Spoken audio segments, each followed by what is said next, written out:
Hello, I'm Catherine Katie Breckenridge, and I'm the author of Silent Sorrows. Let's talk about abortion, reproductive technologies, and adoption. And I've also recently compiled a book of conversion stories to Eastern Orthodoxy called The Road to Eastern Orthodoxy. I'm also in the process of finishing up a Silent Sorrows Part 2 that focuses on the eugenic aspects of reproductive technologies, and I'm also finishing up a small group study guide for Orthodox parishes on reproductive technologies. I am an Eastern Orthodox Christian, even though my educational background is more in Roman Catholic and bioethics. I have a master's in mental health and a graduate certificate in trauma-informed practice, but I also have a graduate certificate in Catholic bioethics from St. Bernard's in New York, and then I have a master's in bioethics from the University of Mary in North Dakota. But I am East Orthodox. I unfortunately think the Roman Catholics are way ahead of us with all of their documents on reproductive technologies, but I will get into that. And I am also the sister of a priest in the OCA diocese. But here's a little bit more of my background, just so you're not like, who is this woman? Why am I listening to her right now? So I've told this story on interviews that I've done. But the short version of the story is that I was in music school 11 years ago, and I came across a video of a traditional surrogate who was...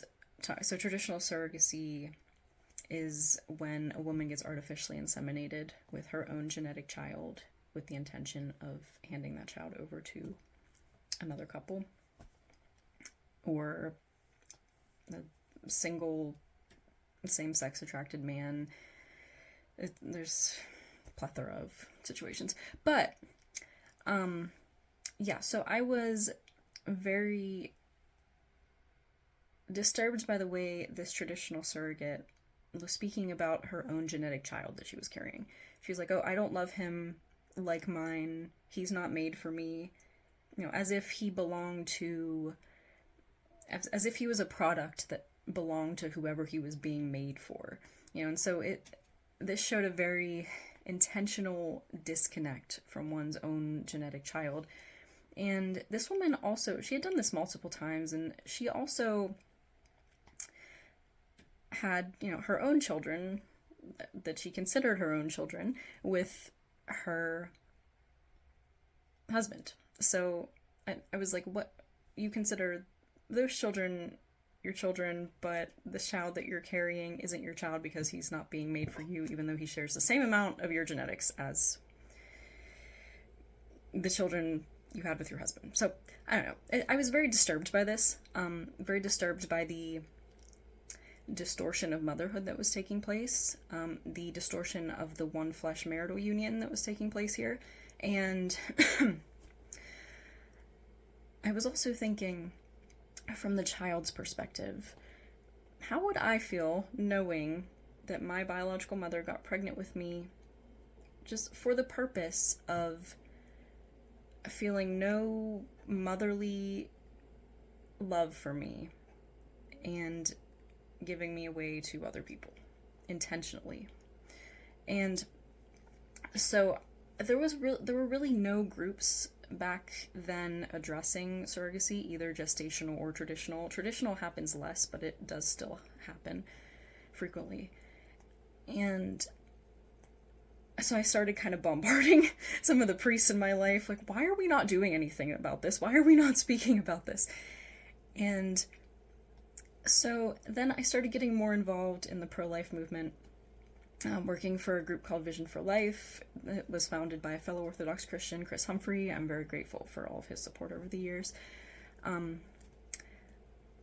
Joseph Kroll, shout out to him from the Society of St. Sebastian, who allowed me to write my first ever article on surrogacy and made me a fellow. And I'm also very fortunate to have been one of the kind of OG staff members of the group then before us. I got involved when they were really just getting off the ground. And I through them, I did some administrative work, and then I've written a lot for their website. I got to go to Scotland to write on euthanasia and get published. I was published in the Scottish press over there, which was just amazing. And yeah, so I've really made this channel because I want to address reproductive technologies from an Eastern Orthodox and Roman Catholic perspective. Orthodoxy, as I've said, unfortunately does not have as many documents on surrogacy and IVF as the Roman Catholics, and unfortunately a lot of our priests are still okay with it under certain circumstances, and that's because there's a lot of nuance still in the church regarding these issues, and we definitely have a lot of lay people who don't quite understand the issues with IVF and surrogacy. And even Roman Catholic lay people, there are a lot, just across the board, there are a lot of people who I feel need a bit more education on these issues.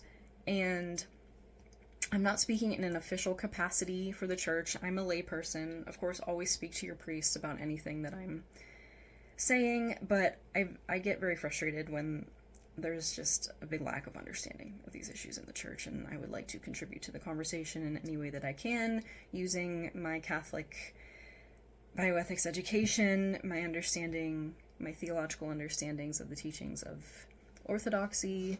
I'm going to discuss some of the documents that Orthodoxy does have, and bear with me, it's going to get probably very raw and rambly, but I'm going to talk, and we'll see what happens.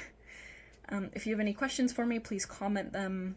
Someone has already asked me to discuss why Orthodoxy is okay with IUI but not IVF, so I will get to that. I'm probably going to start with, when I give presentations, I have a list of talking points on IVF and surrogacy, so I'm going to start with going through those talking points and talking about some theology. And yeah, if you have any questions, just comment them.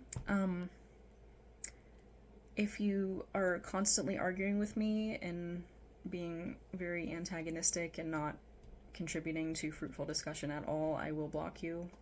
Sorry. But yeah, just let me know if you have any questions. And I'm also going to link my Substack so you can see all of my interviews and articles. I'm also very grateful that I have gotten to write for many outlets and do different speaking events and interviews, and yeah, so I'm going to link that. And yeah, thank you.